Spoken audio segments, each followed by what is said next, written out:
Good morning 7th class. बेटा ये आपकी आज की वर्कशीट है, वर्कशीट नंबर 4।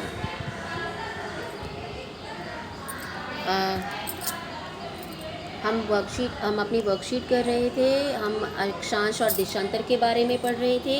हमने मुख्य अक्षांश जाने थे कि मुख्य अक्षांश कौन से होते हैं, देशांतर क्या होता है। अब इसी को हम थोड़ा सा और आगे एक्सप्लेन करते हैं।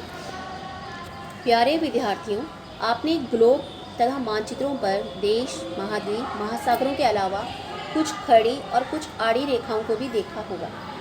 क्या आपने सोचा है ऐसा क्यों किया गया है?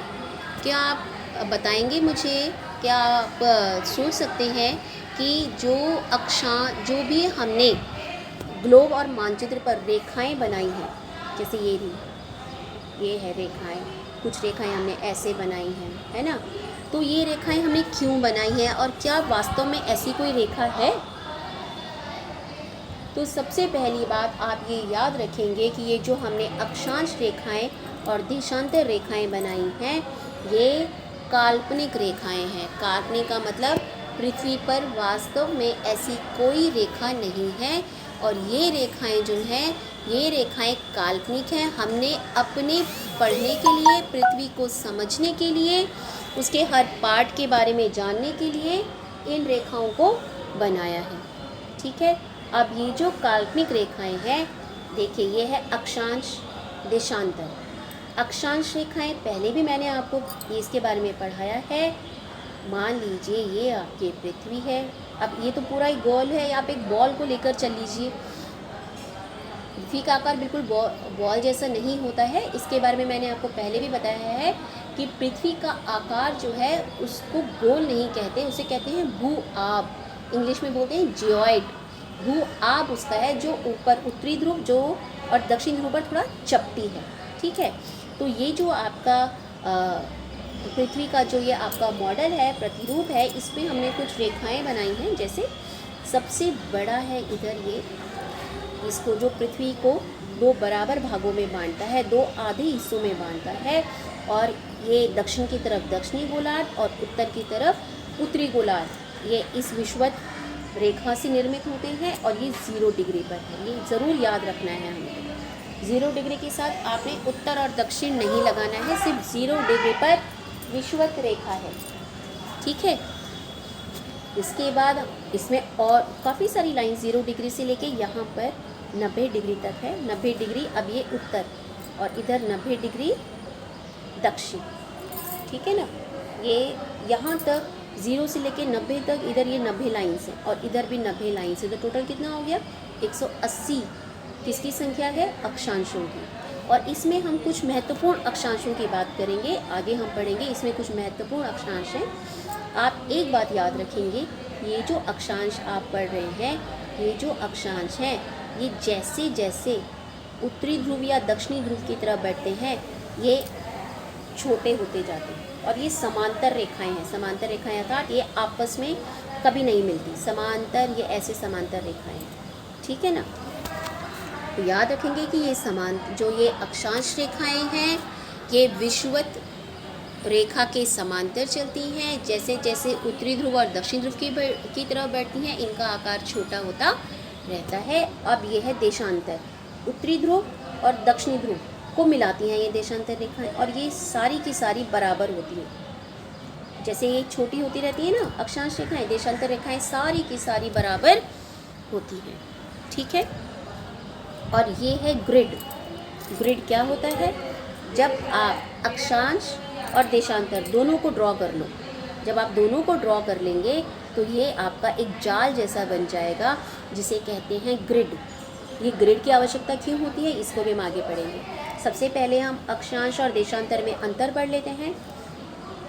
देखिए, जब भी आप अक्षांश और देशांतर के बारे में अंतर पढ़ेंगे तो दिमाग में ये दोनों चित्र रखेंगे कि अक्षांश रेखाएं ऐसी होती हैं और देशांतर ऐसी होती है। ठीक है। देखिए, विषुवत वृत्त से ध्रुवों तक स्थित सभी समांतर वृत्तों को अक्षांश कहते हैं। सारे समांतर हैं। समांतर आपको मैंने पहले भी मीनिंग बताया, ये वो लाइनें कभी मिलती नहीं है। ठीक है ना। ये समांतर है। विषुवत वृत्त से ध्रुवों की तरफ, उत्तरी ध्रुव और विषुवत से दक्षिण ध्रुव की तरफ ये समांतर वृत्त हैं, इन्हें अक्षांश कहते हैं। तो फिर देशांतर किसे कहते हैं? उत्तरी ध्रुव और दक्षिणी ध्रुव, इनको जो जोड़ता है अर्धवृत्त, ये पूरा वृत्त था, ये अर्धवृत्त है, आधा वृत्त, बस यहाँ से यहाँ तक, यहाँ से यहाँ, अर्धवृत्त, इन्हें देशांतर कहते हैं। ठीक है।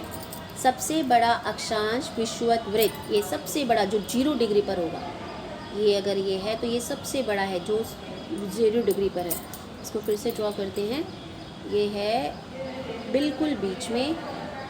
ठीक है, ये थोड़ा सा गड़बड़ बन रहा है, ये बिल्कुल बीच में जो है ये है आपका विषुवत वृत्त, और ये 2 वृत्तों का निर्माण करता है, आधे वृत्तों का, उत्तर की तरफ उत्तरी गोलार्ध, दक्षिण की तरफ दक्षिणी गोलार्ध। यहाँ पर क्या है बीच में?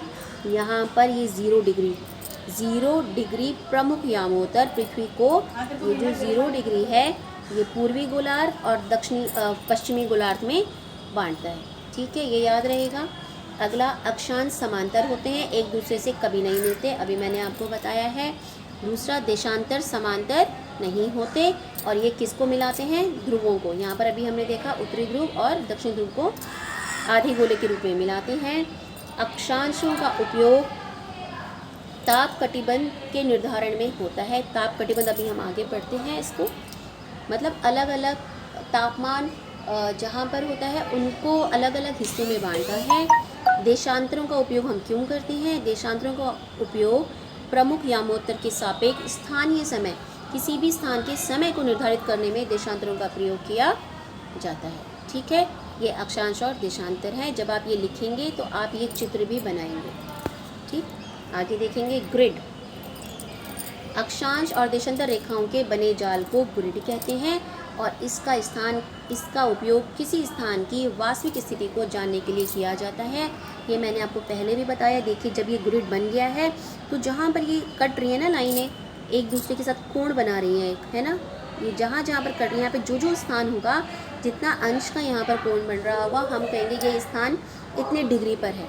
तो इसीलिए हमने इन काल्पनिक रेखाओं का निर्माण किया है, ताकि हम किसी स्थान की वास्तविक स्थिति का पता कर सकें। ठीक है, अब ये देखिए क्या है आपका, एक तो सबसे पहले हमें ये समझना है, ये आपका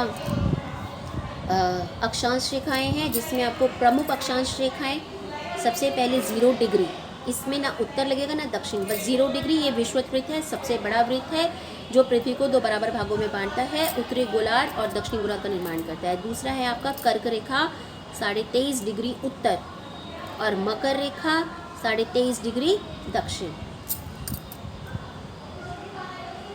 ठीक है, फिर आपका ये है आर्कटिक वृत्त 66.5 डिग्री उत्तर, और एंटार्क्टिक वृत्त 66.5 डिग्री दक्षिण।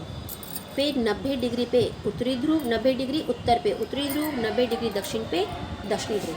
अब देखिए, ये जो हमने इनको बांट दिया, ये जो विषुवत वृत्त के दोनों तरफ 23.5 डिग्री उत्तर और 23.5 डिग्री दक्षिण तक ये जो हिस्सा है, ये उष्णकटिबंध है, बहुत गर्म होता है। ठीक है, क्योंकि यहाँ पर सूरज की किरणें जो हैं वो सीधी पड़ती हैं। अगला आपका 23.5 डिग्री उत्तर से 66.5 डिग्री उत्तर आर्कटिक वृत्त तक, यह है आपका शीतोष्ण कटिबंध। ठीक है, और 23.5 डिग्री दक्षिण से एंटार्क्टिक वृत्त तक, यह है आपका दक्षिणी शीतोष्ण कटिबंध। ठीक है, और 66.5 डिग्री उत्तर मतलब एंटार्क्टिक वृत्त से उत्तरी ध्रुव तक 90 डिग्री तक, यह है उत्तरी शीत कटिबंध, जहाँ सूरज की किरणें बहुत कम पहुँचती हैं, ना के बराबर पहुँचती हैं। इसी प्रकार 66.5 डिग्री दक्षिण से दक्षिणी ध्रुव 90 डिग्री दक्षिण तक है आपका दक्षिणी शीत कटिबंध, यहाँ पर भी सूरज की किरणें बहुत कम पहुँचती हैं। तो ये आपको ये याद रखना है। तो इन जगहों पर जो स्थान आते होंगे, वहाँ का जो मौसम है वो इसी कटिबंध के आधार पर निर्धारित किया जाता है। अब थोड़ा हम आगे बढ़ते हैं, एक नया वर्ड आप सीखेंगे, GMT। GMT क्या होता है? GMT है ग्रीनविच मीन टाइम। क्या होता है ग्रीनविच मीन टाइम? हमने जो हमारा 0 डिग्री देशांतर है, 0 डिग्री देशांतर, ये जो आपका 0 डिग्री देशांतर दिख रहा है आपको इधर पिक्चर में, देखिए ये 0 डिग्री जो देशांतर है, इसे प्रमुख यामोत्तर के नाम से जाना जाता है। और जो समय इस जगह पर होगा, इस 0 डिग्री पर होगा, उसे GMT कहा जाता है, ग्रीनविच मीन टाइम। ग्रीनविच माध्य समय, क्योंकि ये ब्रिटेन के ग्रीनविच नामक शहर से गुजरती है, इसलिए इसे जीएमटी कहा जाता है। और जो समय यहाँ पर होगा उसे हम एक मानक समय कहते हैं। और देखिए, हमारा भारत पूर्व की तरफ बढ़ता है, तो यहाँ हमारे भारत और इसके समय में कितना अंतर है ये हम अभी आगे पढ़ेंगे। देखिए, Greenwich mean time, Greenwich great Britain में स्थित है। इसका मान 0 डिग्री देशांतर है। अभी मैंने आपको ऊपर बताया। इसके आधार पर विश्व में समय का आकलन किया जाता है, ये मैंने आपको बताया। और भारत का भी मैंने आपको बताया था कि भारत में 82.5 डिग्री पूर्वी देशांतर को हम मानक समय मानते हैं, क्योंकि इसका कारण आपको बताया था, पृथ्वी को घूमने में 1 डिग्री घूमने में 4 मिनट का समय लगता है। तो ऐसा घूमते घूमते जब वो जब अरुणाचल प्रदेश में सूर्योदय हो जाता है, उसके 2 घंटे बाद गुजरात में होता है, तो उनके समय में 2 घंटे का अंतर आ जाता है ना। तो अब कौन सा समय माना जाए, तो हमने क्या किया, उत्तर प्रदेश के मिर्ज़ापुर से 82.5 डिग्री पर जो लाइन गुजरती है, जो देशांतर गुजरता है 82.5 डिग्री देशांतर, उसको हमने क्या मान लिया, अपना मानक या मूतर मान लिया। जो समय इस पर होगा वही समय मान्य होगा। इसी तरह से जो इंडियन स्टैंडर्ड टाइम है, भारत का टाइम है, वो ग्रीनविच के समय से 5.5 घंटे, मतलब 5 घंटे 30 मिनट आगे रहता है। ठीक है, ये याद रखें कि जितना भी समय जीएमटी पे हो रहा होगा, हमारा समय, भारत का समय उससे 5.5 घंटा आगे होगा। अब ये कई बार आपसे पूछा भी जाता है कि अगर जीएमटी पर इतना टाइम है तो बताइए भारत में कितना टाइम होगा, तो आप जीएमटी के टाइम से उसको 5.5 घंटा आगे कर देंगे। और अगर भारत का टाइम दे रखा है और ग्रीनविच का पूछ लिया तो आप 5.5 घंटा उसको पीछे कर देंगे।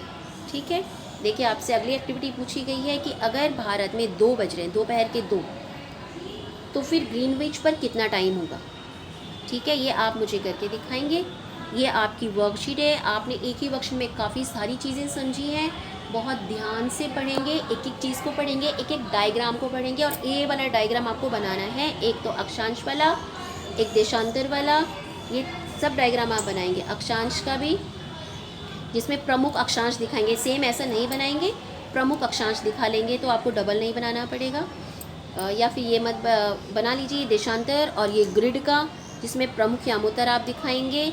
उसके बाद आप ये वाला ज़रूर बनाएंगे, ये मस्ट है आपका, जिसमें आपसे कटिबंध पूछा जाता है, पेपर में भी आता है। इसमें दोनों चीज़ कवर हो गई, आपके देशांतर भी, प्रमुख अक्षांश भी और कटिबंध भी, है ना, ये दोनों आपसे कवर हो गए।